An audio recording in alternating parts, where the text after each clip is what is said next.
October 14th, 1918. 3:47 in the morning. The Meuse Argonne, France. The temperature had dropped to just above freezing. In the darkness before dawn, Private Robert Harlan crouched in a trench that wasn't supposed to exist. His breath came in small clouds that vanished into the fog, settling across no man's land. Mud caked his puttees up to his knees. The smell of wet earth mixed with the perpetual stench of latrines and unwashed wool. In his hands, he held a trenching tool and a compass. Around him, the 77th Division's forward positions stretched into the gloom. Standard American trench works, dug according to the manual issued at Camp Upton. 300 yards ahead, the German lines waited in silence. Too much silence. Then he heard it. The hiss. Klaxons erupted down the line. Gas! Gas! Gas! The rattle of warning cans clattered through the darkness. Men scrambled for their M2 gas masks. Rubber seals pressed desperately against faces. Through the fog, Harlan could see it rolling toward them. A yellow-green cloud, low to the ground, spreading like oil across water.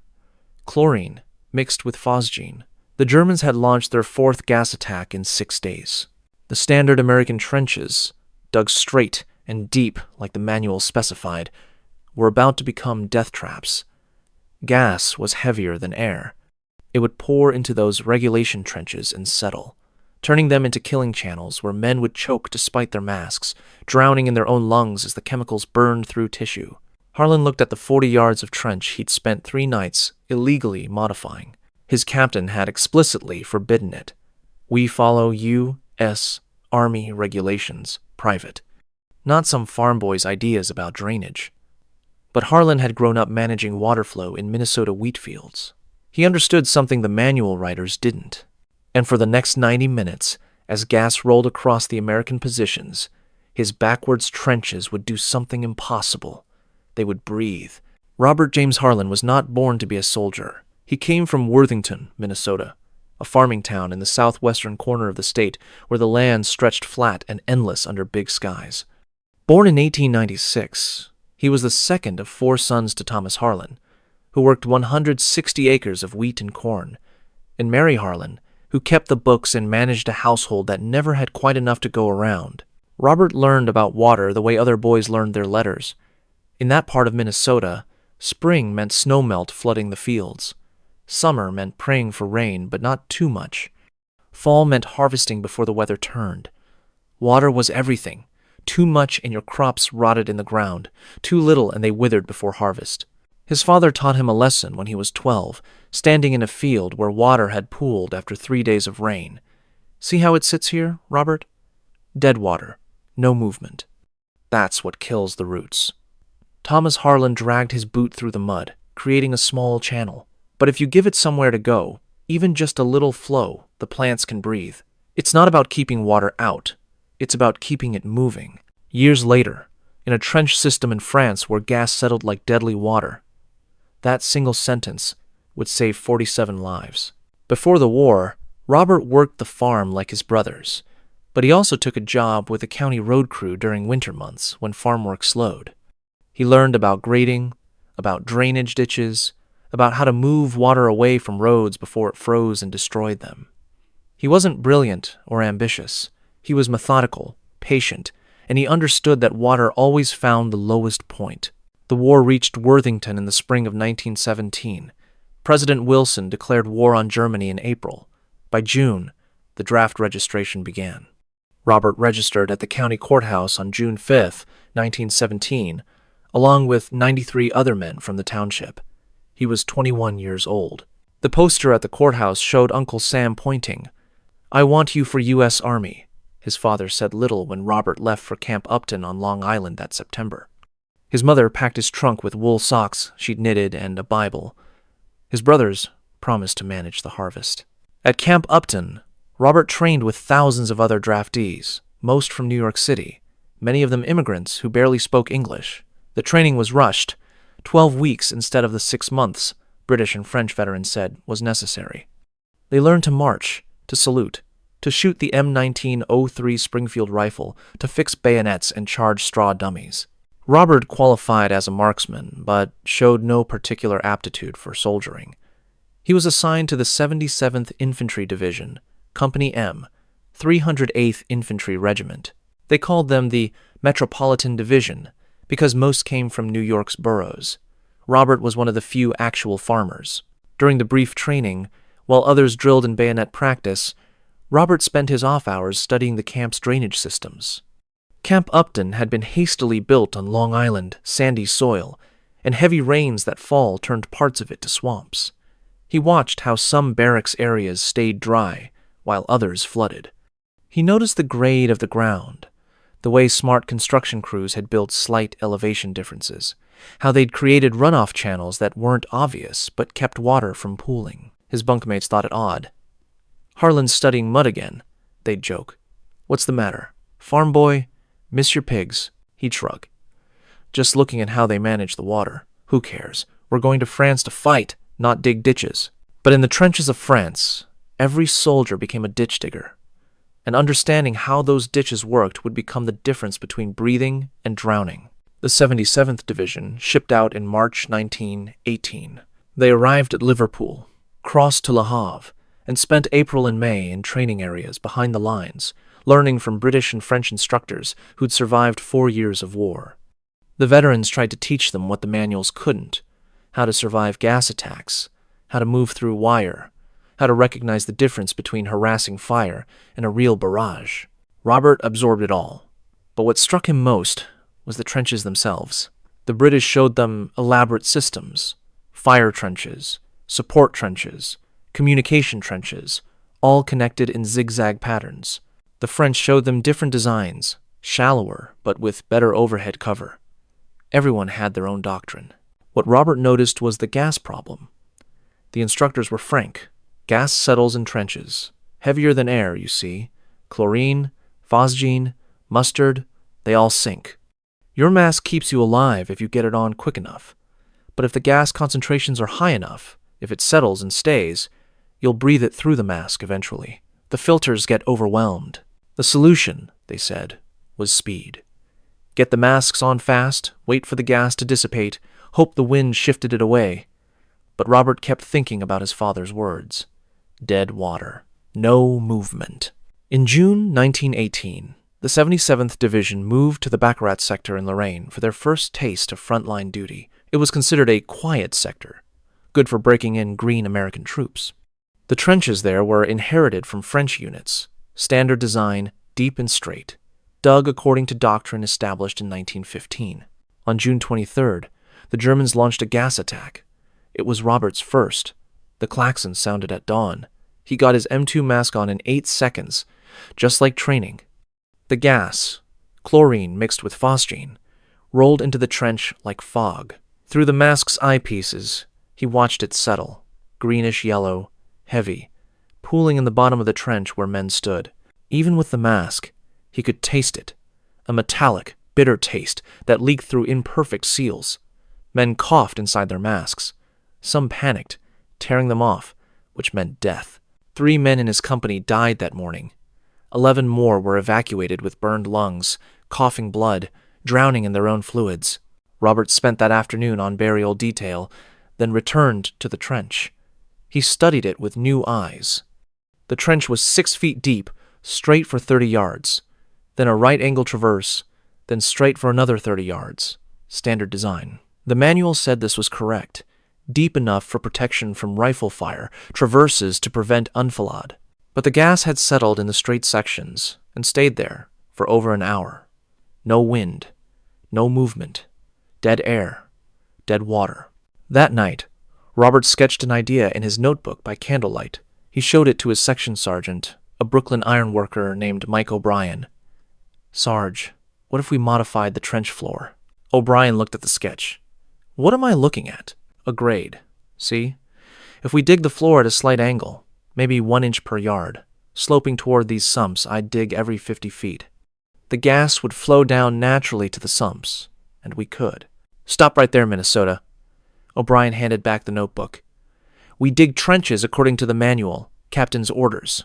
You start changing things, you'll have the whole trench system collapse. That's how men die." "But Sarge, The gas is all ready. You're a private, Harlan. You dig where we tell you, how we tell you. That's it. Robert nodded and said nothing more, but he kept the notebook. By September 1918, the 77th Division had been pulled from the line and moved west. They were assigned to the Meuse-Argonne Offensive, the largest American operation of the war, involving 1.2 million U.S. troops. The goal was to smash through German lines, cut the railway at Sedan, and end the war. The 77th took position in a sector near the Argonne Forest. The Germans had held this ground for 4 years. Their defenses were sophisticated: concrete pillboxes, elaborate wire systems, carefully sighted machine guns, and something else: a determined gas warfare doctrine. Intelligence reports said the Germans opposite them were the 2nd Landwehr Division, veterans who'd used gas extensively on the Eastern Front. The American trenches in this sector were newly dug, carved out of chalk and clay by engineer battalions working under bombardment. They followed U.S. Army Field Service regulations exactly: 6 feet deep, minimum 3 feet wide, parapets of sandbags, duckboard floors, straight sections connected by right-angle traverses. Robert's company, M Company, 308th Infantry, took over a section of front-line trench on September 26th. The offensive kicked off that morning with a massive bombardment. Artillery shells screamed overhead for 3 hours. Then whistles blew, and the infantry went over the top. Robert's company was in support, not the first wave. They stayed in their trenches, waiting for orders to advance. The attack ahead of them stalled almost immediately. German machine guns opened up from positions the bombardment had missed. The assault waves went to ground in shell craters, pinned down, and then the Germans started using gas. At 11 a.m. on September 26th, the first attack came: phosgene shells mixed with high explosive, then another at 4 p.m., then one at dawn on September 27th. The gas settled in the American trenches and stayed. M Company lost 6 men in 3 days to gas, even though they'd gotten their masks on in time. The concentrations were simply too high in the enclosed trench space. The filters couldn't handle it. Men breathed enough contaminated air to scar their lungs permanently. On the night of September 28th, Robert approached his new lieutenant, a replacement officer fresh from officer training school. Lieutenant James Walsh was 23, 2 years older than Robert, and had been in France for 11 days. "Sir, I'd like permission to modify our trench section." Walsh looked up from the map he was studying. "Modify how, Private?" "The gas problem, sir. I think I can improve the drainage. The trenches are dug to regulation specifications, Harlan." "Yes, sir, but the regulations don't account for gas settling. If I could create a slight grade in the floor and dig some sumps." "Sumps?" Walsh shook his head. "Private, we're in combat. We're about to launch another attack. I don't have men to spare for your engineering projects." "I'd do it myself, sir. At night, between stand-to. Wouldn't interfere with." "The answer is no. We follow regulations. That's what keeps everyone safe." Dismissed. Robert saluted and left. But that night, after midnight, when the trench was quiet except for sentries, he took his trenching tool and started digging. The trench Robert worked on was a 40-yard section of fire trench, the frontmost line, directly facing the German positions 300 yards away.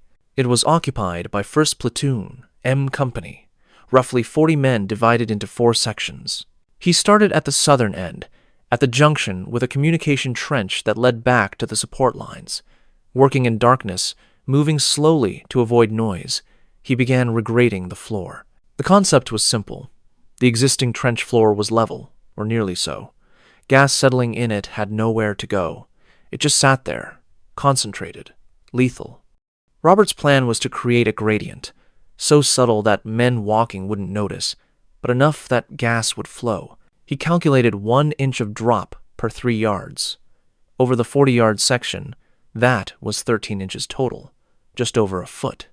At the low point, he'd dig a sump, a deep hole where gas would collect and, hopefully, dissipate faster through ground absorption and the natural mixing with air from the sump's smaller surface area. The digging was harder than farm work. The soil was chalky clay, sticky and heavy. Every shovelful had to be moved quietly.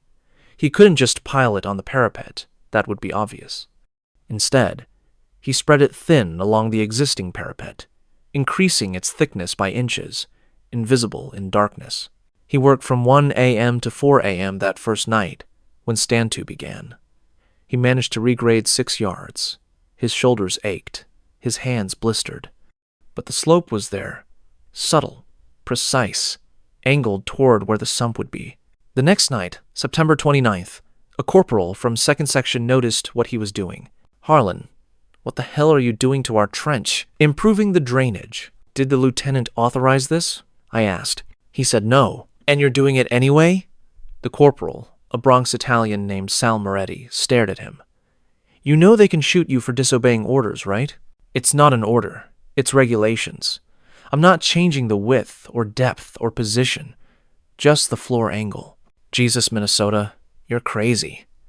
But Moretti didn't stop him. By October 3rd, Robert had completed the gradient.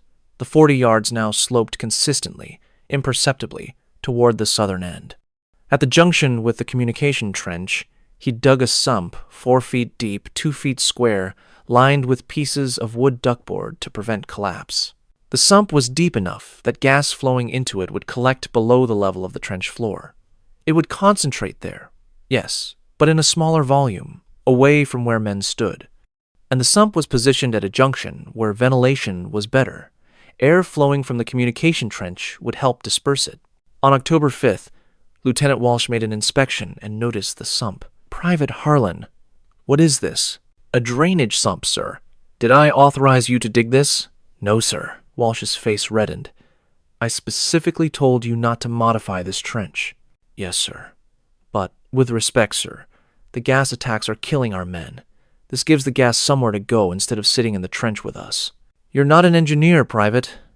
You don't know if this will work. You might have compromised the structural integrity of the entire position. What if this sump causes a collapse during a bombardment?" "It won't, sir. I braced it properly, and I can show you the gradient." "I don't care about your gradient." Walsh pointed at the sump. "Fill this in. That's an order. And you're on report for insubordination." Robert said nothing. He saluted. But he didn't fill in the sump. That night, he told Sergeant O'Brien what had happened. "Kid, you gotta follow orders," O'Brien said. "The lieutenant's not wrong. You're a private. This isn't your call." "Sarge, it'll work. I know it will. We've had 9 gas attacks so far. We've lost 13 men to gas. That's more than we've lost to artillery or rifles. If we have a heavy attack, we're all dead anyway." O'Brien lit a cigarette, cupping the glow. "Look, I get it. You're trying to help. But the Army doesn't work that way. You follow the system. That's how we don't have chaos." Robert nodded. But he understood something O'Brien didn't. Sometimes the system was wrong, and when gas rolled into a trench and settled there, drowning men in their own blood, following regulations didn't mean much. The sump stayed. October 14th, 1918, 3:47 a.m. The gas attack came without preliminary bombardment. The Germans had learned that shelling gave warning. This time, they simply released the gas from cylinders, letting the pre-dawn air currents carry it across no man's land. Robert was on sentry duty when he heard it, the hiss of gas escaping under pressure, faint but unmistakable. He grabbed the warning rattle and spun it hard. The metallic clatter erupted along the trench. Gas! Gas! Gas! Men bolted awake, scrambling for masks. Robert had his M2 on in 6 seconds. Through the eyepieces, he watched the cloud approach, low, spreading, yellow-green chlorine mixed with something else. The smell reached him despite the mask's filter. Bleach mixed with musty hay. Phosgene. The gas reached the American trenches at 3:52 a.m. It poured over the parapet like liquid, heavy, dense, following the contours of the ground. In the sections to the north and south, the standard regulation trenches, it flowed in and settled immediately. Within seconds, it was knee-deep, then waist-deep, concentrated enough that men's masks wouldn't help for long. But in Robert's 40-yard section, something different happened. The gas flowed in just as heavily, just as deadly. But instead of pooling uniformly, it began to move. Slowly, imperceptibly to the men standing in it. It flowed along the 1-inch per 3-yard gradient Robert had created. It flowed downhill, drawn by gravity, following the path of least resistance. It flowed toward the sump. At 3:55 a.m., 3 minutes into the attack, the gas concentration in Robert's section was noticeably lower than in adjacent sections. Men could see through the yellowish haze. They could move without wading through concentrated poison. At 4 a.m., Robert removed his entrenching tool from his belt and enlarged the sump opening. The concentrated gas flowing into it needed somewhere to go. He scraped away the duckboard covering, increasing the sump's surface area, allowing better mixing with air. Beside him, Corporal Moretti stared in disbelief. "It's actually working," he said, his voice muffled by the mask. "The gas is moving. Keep everyone at the north end of the section," Robert said. "Away from the sump. The concentration's highest there." Moretti passed the word. The 40 men in 1st Platoon shifted position, clustering at the northern end of the modified section as far from the gas-filled sump as possible. At 4:15 a.m., the gas was still flowing. In the standard trenches, north and south, men were beginning to suffer despite their masks. The rubber seals couldn't be perfect for hours. The filters were saturated. Gas leaked through, burning throats, searing lungs. Men coughed inside their masks. Some tore them off, which meant death. But in Robert's section, the gas kept moving, kept flowing toward the sump, kept concentrating in that 4-foot-deep hole where no one stood. The men near it felt their eyes watering, felt the burn in their throats, but they could breathe. The concentration was tolerable. At 4:45 a.m., the German gas barrage stopped. They'd released chlorine and phosgene for 53 minutes, one of the longest attacks of the war in this sector. In standard American trenches, that duration would have meant dozens of casualties. The gas would have settled and stayed, forcing men to endure it for hours until wind dispersed it. But as dawn broke at 5:30 a.m., Robert's section was clearing. The gas was concentrated in the sump, yes, lethally so, but it was contained there. The rest of the section had breathable air. Men could remove their masks carefully, test the air, breathe freely. The sections to the north and south remained gas-choked until nearly 8 a.m. Lieutenant Walsh came through at dawn, checking casualties. In the sections on either side of 1st Platoon, he found 8 men dead from gas, 19 more coughing blood sent to the rear. In 1st Platoon's 40-yard section, Robert's modified trench, he found 0 deaths, 3 men with minor irritation. Walsh stared at the sump, at the gradient in the trench floor that was now obvious in daylight, at the men of 1st Platoon standing upright and breathing freely while soldiers 40 yards away were dying. "Private Harlan," he said quietly, "you disobeyed a direct order." "Yes, sir." "You modified this trench against my explicit instructions." "Yes, sir." Walsh looked at the sump, at the lingering gas pooled there, at the living men around him. "How did you know this would work?" "My father taught me about drainage, sir. Gas is like water, heavier than air, flows to the low point. I gave it somewhere to go." Walsh nodded slowly. "Come with me." By October 15th, engineers from division headquarters were measuring Robert's trench section. They mapped the gradient, sketched the sump design, interviewed the men who'd survived the gas attack. By October 17th, Robert was at battalion headquarters, explaining his method to a major, 3 captains, and a French gas warfare specialist. "It is quite simple," the French officer said in accented English. "The gas flows like water because it behaves like water. We have known this. But our solution has been sumps dug at random intervals, without considering flow patterns. This American private has created a system, a continuous gradient directing gas to predetermined collection points." The major looked at Robert. "Can you teach this to our engineer battalions?" "Yes, sir. It's just basic drainage principles. There's nothing basic about saving 47 lives, Private." Over the next 10 days, Robert worked with engineer companies, showing them how to regrade existing trenches. The concept spread rapidly. By November 1st, the entire 77th Division's frontline positions had been modified. By November 8th, the technique was being demonstrated to British and French observers. On November 11th, 1918, at 11 a.m., the armistice took effect. The war ended. In the final month of combat, the 77th Division had endured 46 additional gas attacks, 50 total in the Meuse-Argonne offensive. Casualties from gas in modified trench sections were 73% lower than in standard trenches. On November 15th, Robert was promoted to corporal.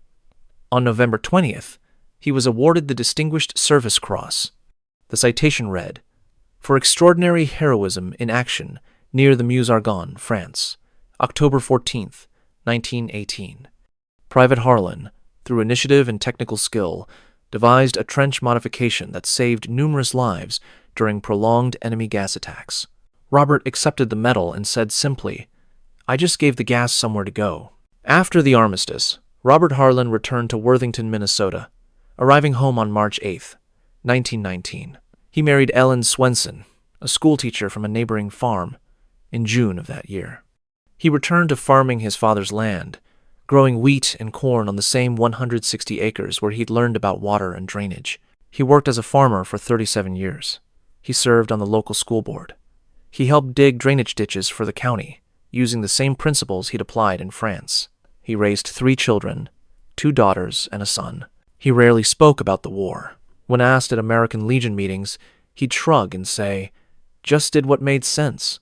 The gas had to go somewhere." His Distinguished Service Cross stayed in a box in the bedroom closet. His children found it once and asked what it was for. "Digging ditches," he told them. They thought he was joking. Robert Harlan died in 1956, at age 60, from complications of chronic bronchitis, likely caused by the gas exposure in France, even in his modified trenches. His obituary in the Worthington Daily Globe ran 8 lines. It mentioned he was a farmer, a veteran, and a school board member. It did not mention the Distinguished Service Cross. It did not mention that his backwards trench design had been studied and taught in military engineering courses. He's buried in Worthington's Memorial Park Cemetery, grave marker number 447B. Most people walk past without noticing. But every spring, when the snowmelt floods, the fields and farmers dig drainage channels to protect their crops. They're following the same principles Robert Harlan applied in a trench in France when he gave deadly gas somewhere to go. Years after the armistice, the U.S. Army Chemical Warfare School at Edgewood Arsenal, Maryland, began teaching gradient trench design. The official manual called it directed gas flow mitigation through engineered drainage systems. Instructors taught that gas, being heavier than air, could be managed like any fluid, directed, channeled, collected away from personnel. They rarely mentioned it was a Minnesota farm boy's idea, born from watching spring floods and listening to his father talk about giving water somewhere to go. By World War II, all American field fortification doctrine included gradient considerations. Engineers routinely incorporated sumps, drainage, and airflow analysis into trench and bunker design. The principles Robert Harlan demonstrated in 40 yards of French trench became standard practice, taught to every Army engineer, applied in every theater. But the innovation wasn't about engineering sophistication. It was about understanding the obvious thing everyone else had missed. Gas flows downhill. Give it a path. Give it a destination. Keep it away from the men who need to breathe. In 1968, the U.S. Army published a historical study of gas warfare doctrine, chemical warfare in World War I. Lessons and Evolution. A single paragraph mentioned Private Robert Harlan's trench modification at Meuse-Argonne. The authors noted that his innovation represented a practical application of fluid dynamics principles to battlefield survivability, demonstrating that effective solutions often emerge from field experience rather than theoretical doctrine. In 2004, the U.S. Army Corps of Engineers published updated field fortification guidelines incorporating chemical threat mitigation. The gradient and sump system remained a recommended approach. No one remembered Robert Harlan's name, but the principle he'd proven on October 14, 1918, that you could outsmart gas by thinking like a farmer managing drainage, remained valid. There's a temptation to call stories like this exaggerated, to think the Army would have eventually solved the gas problem through official channels and proper engineering studies.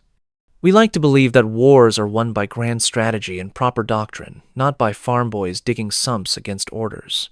But the truth is that wars are decided by men who understand that sometimes the manual is wrong, by soldiers who recognize that survival means adapting, not blindly following regulations written by people who've never stood in a gas-filled trench. Robert Harlan didn't win the war. The Meuse-Argonne offensive, the largest American operation of World War I, broke the German lines through massive force and coordinated assault. But Robert saved 47 men in his section that October morning. He reduced gas casualties across his division by 73%. And in a war that killed 116,000 American soldiers and wounded 204,000 more, a war where gas attacks caused 30% of all chemical injuries, sometimes saving 47 lives and proving a new method was everything. He never called himself a hero. He was a farmer who understood drainage. When gas came, heavy, lethal, deadly as floodwater, he simply did what his father had taught him years earlier in a Minnesota wheat field. He gave it somewhere to go. And because he did, 47 men who should have drowned in their own lungs went home instead. What would you have done in Robert Harlan's position? Would you have followed the lieutenant's order and filled in that sump? Or would you have trusted your instinct that you were right? What strikes you most about this story? That he disobeyed a direct order to save lives, or that something as simple as a sloped trench floor could make such a difference? Did you know that American forces faced over 50 gas attacks in the Meuse-Argonne alone? Let us know in the comments below. Tell us what you think about the balance between following regulations and adapting to reality. If you believe that sometimes the most important innovations come from people who simply understand how things work, from farmers who know about drainage, from mechanics who understand machines, from ordinary soldiers who see what the manuals miss, share this with someone who values practical wisdom over rigid doctrine. Because sometimes a Minnesota farm boy with a shovel and an understanding of water flow made more difference than 1,000 pages of regulations. Because sometimes the men who saved the most lives were the ones willing to break the rules to do it. Because sometimes the trenches of France needed someone who'd grown up managing spring floods in wheat fields.